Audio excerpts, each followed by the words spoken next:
बिस्मिल्लाहिर्रहमानिर्रहीम। नाज़रीन, मैं हूं जावेद बलोच और उम्मीद करता हूं आप सब लोग खैरियत से होंगे और अपनी लाइफ को एंजॉय कर रहे होंगे। नाज़रीन, आज हम जिन मौज़ूआत पे बात करने जा रहे हैं उसमें तहरीक इंसाफ और इमरान खान साहब जो हैं वो टॉप ऑफ एजेंडा हैं मेरी इस गुफ्तगू का।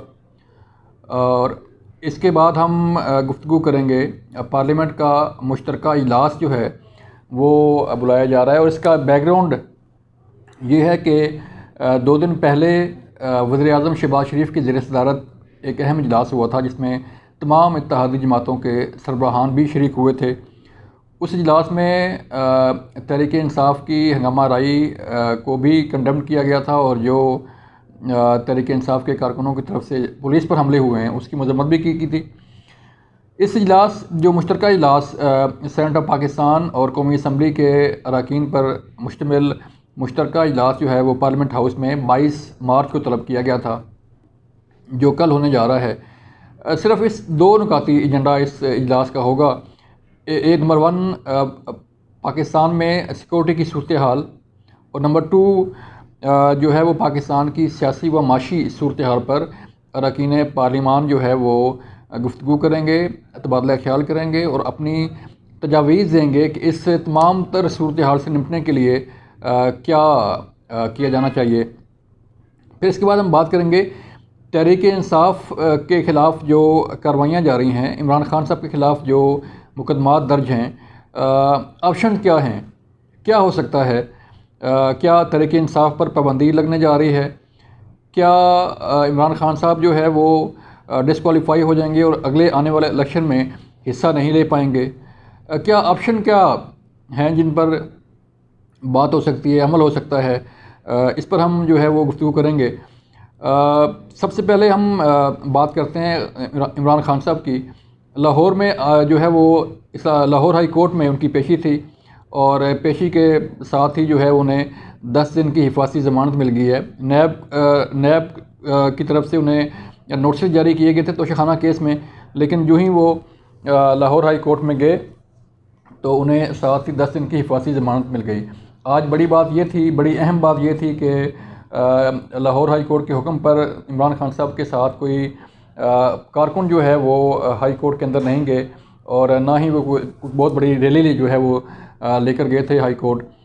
ख़ुद ही गए और जाके पेश हुए और अपनी ज़मानत लेके वापस आ गए। लेकिन उन्होंने रोस्टम पर आकर ये गिला ज़रूर किया कि मेरे ख़िलाफ़ 5 साल में 20 साल में इतने पर्चे नहीं हुए जितने 6 माह में हो गए हैं। मेरा सारा वक्त जो है वो वकीलों के साथ पुलिस के को किस तरह काउंटर करना है उसी में ही सलाह मशवरा करते हुए गुजरता है। मैं टिकटों की तकसीम नहीं कर पा रहा और जो इलेक्शन होने जा रहे हैं उसकी वर्किंग जो है वो ना कंपेन कर पा रहा हूँ और ना कोई वर्किंग कर पा रहा हूँ। फिर यहाँ पर इस्लामाबाद में भी ATC कोर्ट ने उनको बेल दे दी है, हिफाजती ज़मानत उसकी जो है मंजूर कर ली गई है। कल जो मुश्तरका इजलास होने जा रहा है नाज़रीन, वो बड़ा अहम है। इससे पहले वज़ीर-ए-आज़म हाउस में एक बड़ी अहम बैठक हुई थी और उस बैठक के बाद ये मुश्तरका इजलास बुलाया गया है। 22 मार्च को पार्लियामेंट हाउस में ये इजलास होने जा रहा है जिसमें सेनेट ऑफ पाकिस्तान और कौमी असम्बली के तमाम अरकान उसमें शरीक होंगे। इस इजलास में 2 चीज़ें जो हैं वो डिस्कस होंगी। एक तो सिक्योरिटी की सूरत हाल और दूसरा मुल्क की सियासी व माशी सूरत हाल। अब सिक्योरिटी की सूरत हाल जो है वो उसमें डेफिनेटली ज़मान पार्क की सूरत हाल भी डिस्कस होगी। उसमें लाहौर हाई कोर्ट में जो इमरान खान साहब रैलियाँ लेके पेश होते हैं वो भी डिस्कस होगी। इस इजलास में जुडिशल कम्प्लेक्स में जो दो पेशियाँ हुई हैं खान साहब की, जो वहाँ पर हालात हुए, जिस तरह गेट तोड़े गए, जिस तरह आंसू गैस शेलिंग हुई, लाठी चार्ज हुआ, पुलिस पर पथराव हुआ और वो तमाम चीज़ें जो हैं वो डिस्कस होंगी जो पुलिस को सामना करना पड़ी और इस्लामाबाद के शहरियों को सामना करना पड़ी। ये तमाम हालात व वाक़यात जो है वो पार्लियामान के सामने रखे जाएंगे और इस जॉइंट सेशन में इन पर तबादला ख्याल होगा। अब होने क्या जा रहा है नाज़रीन, 2-3 ऑप्शन जो हैं वो हो सकती हैं।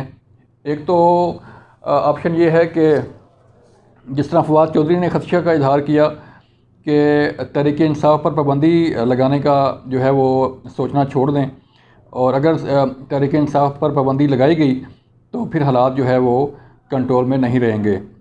बिल्कुल हमारे ज़राए ने भी हमें ये बताया है कि शायद ऐसी कोई इन फ्यूचर, क्योंकि जब हालात काबू में ना आएँ, जैसे पहले मजहबी जमात एक जो है वो मुल्क में आई और आते ही उसने इतना जलाओ घिराव किया, मोटरवे पर गाड़ियाँ जलाईं, लोगों की इमलाक जलाईं, और हालात इस हद तक पहुँच गए कि हुकूमत पाकिस्तान को इमरान खान साहब के दौर में ही उन्हें जो है वो बैन करना पड़ा और पाबंदी लग गई। ना उनकी सियासी एक्टिविटी पर भी पाबंदी और वैसे भी पाबंदी कि कोई वो मुल्क के अंदर काम नहीं कर सकते।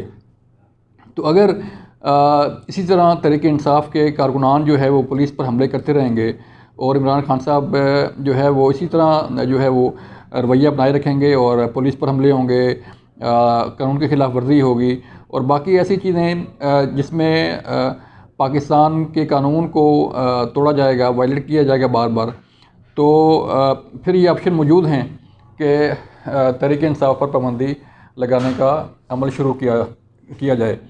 लेकिन ये इतना आसान भी नहीं होगा। ख़यालात ज़रूर हैं, ख्वाहिशात ज़रूर हैं कि पाबंदी लगनी चाहिए और इस तरह की राय का इजहार भी जो है वो सामने आता है, लेकिन ये इतना आसान नहीं होगा कि तहरीक इंसाफ जैसी जमात पर पाबंदी लगे और उस पाबंदी को कबूल कर लिया जाए।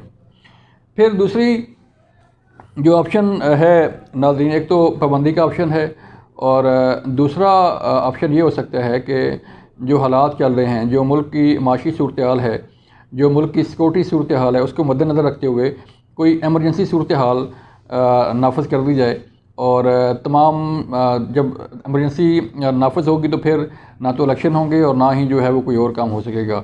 कोई ऐसी जलसे जुलूसों पर भी पाबंदी होती है और ऐसी तमाम एक्टिविटीज़ पर जिसमें सियासत इन्वॉल्व हो या हंगामा राई का खदशा हो, ऐसी तमाम सरगर्मियों पर पाबंदी आयद कर दी जाती है। तो देखना ये है कि जो कल का जॉइंट सेशन होने जा रहा है उसमें क्या डिस्कस होती है, क्या चीज़ें ज़ेर बहस आती हैं और तहरीक इंसाफ के जो अरकान हैं वो भी उसमें मौजूद हैं, जो तहरीक इंसाफ छोड़कर जो है वो पार्लियामान में वापस आए थे वो भी मौजूद होंगे और सेनेट के अरकान पार्लियामेंट जो तहरीक इंसाफ से हैं वो भी इसमें मौजूद होंगे। और देखना ये है कि इस जॉइंट सेशन का जो है वो क्या रिज़ल्ट सामने आता है। ज़रा ये बता रहे हैं कि जो सिक्योरिटी सूरत हाल है उस पर नेशनल सिक्योरिटी कमेटी का इजलास भी तलब करने पर गौर हो रहा है कि नेशनल सिक्योरिटी कमेटी जो है उसको ब्रीफिंग दी जाए और मुल्क के अंदर जो सूरत हाल है उस पर तफसीली तबादला ख्याल किया जाए। फिर उसके बाद जो है कुछ अहम फैसले सामने आ सकते हैं। पहला मरला है जॉइंट सेशन का।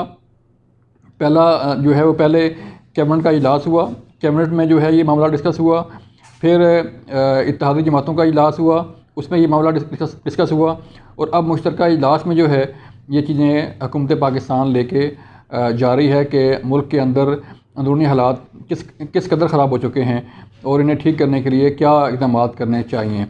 फिर चौथा मरला जो है नाज़रीन, नेशनल सिक्योरिटी कमेटी का इजलास होगा। उस इजलास में भी जो है वो नेशनल सिक्योरिटी कमेटी को ब्रीफिंग दी जाएगी कौमी सलामती के इदारों की तरफ से और ये बताया जाएगा कि हालात किस हद तक ख़राब हो चुके हैं। फिर उसके बाद जो है वो शायद कुछ अहम फ़ैसले सामने आएँ कि जिससे मुल्क के हालात को कंट्रोल करने के लिए इक़दाम किए जाएँ और सख्त इक़दाम किए जाएँ। क्योंकि जिस तरह पाक फ़ौज के ख़िलाफ़, जिस तरह पाक फ़ौज के सरबराह के ख़िलाफ़ कैंपेन शुरू हुई है और वो रोज़ बरोज़ ज़ोर पकड़ती जा रही है, मेरा नहीं ख्याल कि उसे बर्दाश्त किया जाना चाहिए और मेरा नहीं ख्याल कि उसे बर्दाश्त किया जाएगा। सूरत हाल हमारे सबके सामने है, लेकिन जो इन तमाम हालात वाक़यात का, इस तमाम ख़राब सूरत हाल का जो सबसे बड़ा जिसे नुकसान हो रहा है वो मुल्क के पाकिस्तान है और वो पाकिस्तान की आवाम है। इसका हमें जो है सबको मिलकर सोचना चाहिए कि पाकिस्तान की तरक्की के लिए सियासी जमातों को, आवाम को क्या जो है वो रोल प्ले करना चाहिए और आवाम की तरक्की के लिए जो कि महंगाई में पिस रहे हैं, जो कि दहशत गर्दी का सामना कर रहे हैं, जो कि ख़राब हालात का सामना कर रहे हैं, उनकी बेहतरी के लिए क्या इक़दाम होने चाहिए। हालात वक़्त आपके सामने हैं। अपना ख्याल रखिएगा। अल्लाह हाफ़िज़।